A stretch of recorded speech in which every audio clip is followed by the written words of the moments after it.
Clean certificate পেয়েও পার পেলেন না চট্টগ্রাম-৩ আসনের সাবেক সংসদ সদস্য মাহফুজুর রহমান মিতা।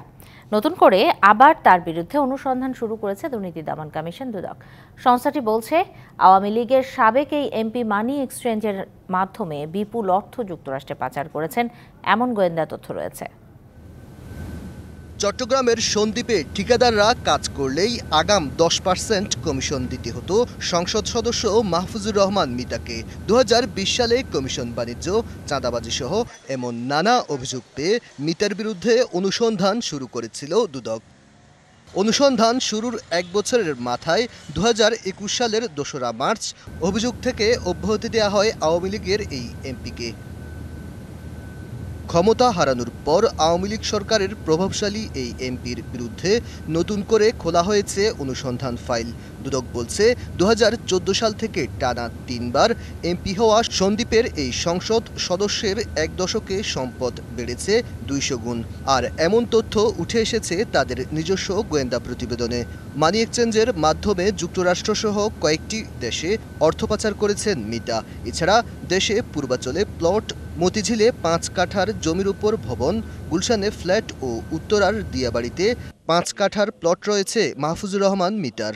নানাবিধ অনিয়ম ও দুর্নীতির মাধ্যমে অবৈধ সম্পদ অর্জনের অভিযোগ ছিল। তথ্যানুসন্ধানে অভিযোগের সত্যতা পাওয়া যাওয়ায় প্রকাশ্য অনুসন্ধানের সিদ্ধান্ত নেওয়া হয়েছে। অভিযোগ অনুসন্ধান থেকে দায়মুক্তি দেওয়ার পরও আবার অনুসন্ধান করা যায় বলে জানান দুদক মহাপরিচালক আক্তার হোসেন। শিয়া বাটার ও ভিটামিন ই সমৃদ্ধ lily glam beauty soap. Lily, always beautiful.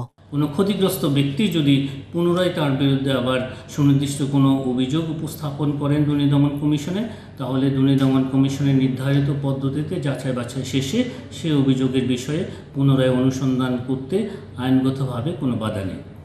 এদিকে ক্ষমতার অপব্যবহার, অবৈধ সম্পদ অর্জন সহ নানা অভিযোগে কুমিল্লা 8 আসনের সাবেক এমপি নাসিমুল আলম চৌধুরী এবং যশোরের সাবেক পৌর মেয়র জহুরুল ইসলাম চাকলাদার ওরফে রেন্টু চাকলাদারের বিরুদ্ধেও অনুসন্ধানের সিদ্ধান্ত নিয়েছে দুদক।